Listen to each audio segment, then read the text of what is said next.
Hello, I am Frank DuRoss, and I am your child's living environment teacher this year. And I just wanted to record a quick presentation that gives the overview of our course. I also am the girls varsity soccer coach. And so on Thursday during the high school back to school night, I actually have a game that I have to coach. And so I won't be able to be at back to school night. So I thought I would instead record a presentation that's similar to what I would talk about during back to school night, so that everyone can be informed of all of the procedures in our class and get to know me a little bit. And I apologize for not being there on back to school night. Please, if you have any concerns or you just want to talk any further, please feel free to give me a call here at school. So I'll just give you a little bit of background about myself. I am a New Hartford graduate. I graduated from New Hartford in 1992, so I dug up a couple old yearbook pictures to embarrass myself a little bit. We have the formal senior picture from my senior year, and then we have the not so formal yearbook picture. So from New Hartford, I went on to the University of Vermont. I was studying environmental science. I got my bachelor's degree from University of Vermont. Then from there, I decided I was going to continue my education, and I started a graduate program at SUNY Environmental Science and Forestry, which is in Syracuse. I was studying environmental and forest biology. I was working on computer modeling of ecosystem dynamics. And while I was there, I was a graduate assistant, started to teach some sections of lab courses there at SUNY ESF, and realized that I enjoyed that. And so I decided to shift gears and continue my education at Syracuse University right next door. And I got my master's degree in science education there, and really started teaching right out of grad school. Pretty quickly, I found a full-time position in New Hartford here. And so it's been 25 years that I've been teaching in this district. 20 of those years was at Perry Junior High. I used to teach 7th, 8th, 9th grade there.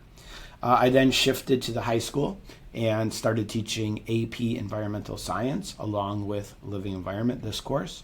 And so really I've taught all grade levels from 7th through 12th in a variety of capacity, a variety of courses. And so I understand where your students came from, understand where they're going from here.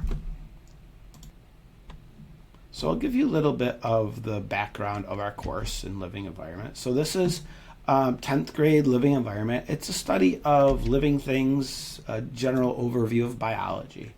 And one of our main goals in this course is to help prepare your child for the Regents exam. The Regents exam in Living Environment will take place on January 24th. And so all of the material that we work on throughout the semester are going to help students reach success on that assessment. It also, the Living Environment course gives a strong background of biological knowledge for students that are going to continue on in science. Living Environment material can serve as background for forensics, anatomy and physiology, AP biology, biotechnology, as well as other courses that students will be able to take here in the high school in their coming school year. So this course provides that background knowledge. We study a general overview of life science. We are currently talking about scientific inquiry, how science works. And one interesting thing I would like to take note of is that we just completed an experiment where students came up with their own research questions related to seed germination. They planned and conducted an experiment and have collected data, and now have presented that information on some posters that are right outside of our classroom, room 176. So if you walk by there on back to school night, you can see those posters, see some of the information that your children have produced. It was really, they did a great job working together. Some experiments worked out well, others did not, but that's part of science. And so I would definitely encourage you to take a look at those posters that they created. So one thing we'll talk a lot about is how students will be graded. So the main source of grades in class will be their summative assessments, their unit tests, which we take at the end of each unit. Those will be worth about 80%, exactly 80%. of their grade. The other 20% comes from the lab activities that we complete in class. Those get graded on a 1 to 4 rubric, and those two components make up their final average.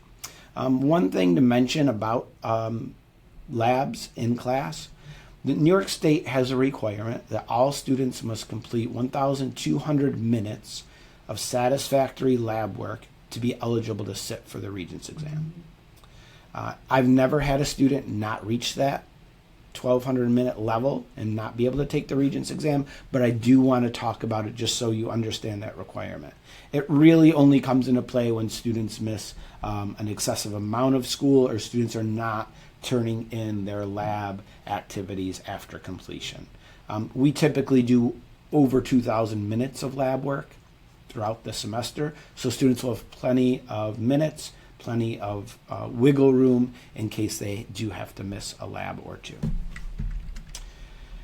All work must be completed by the end of the quarter. I have a very flexible late work policy without penalty, and that has to, however, stop at the end of the quarter because grades need to be submitted. I also have a system in which students will be able to retake portions of their tests on certain topics that they've struggled on. My philosophy is that learning doesn't need to stop when the unit test comes.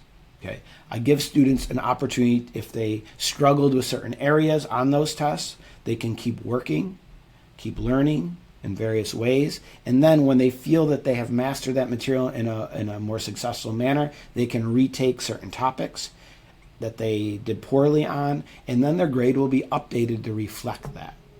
So the philosophy behind this system is that various students take various amounts of time for learning, and I want to give students the flexibility to understand where areas where they may have struggled and then be able to improve upon them. So I hope that this reduces some test anxiety and allows students to really find success with our class material. There's lots of details about how I do this. They will be in the attachment that I'm sending with this link to the video. And so that's sort of the overview. It's been a great couple weeks with the students.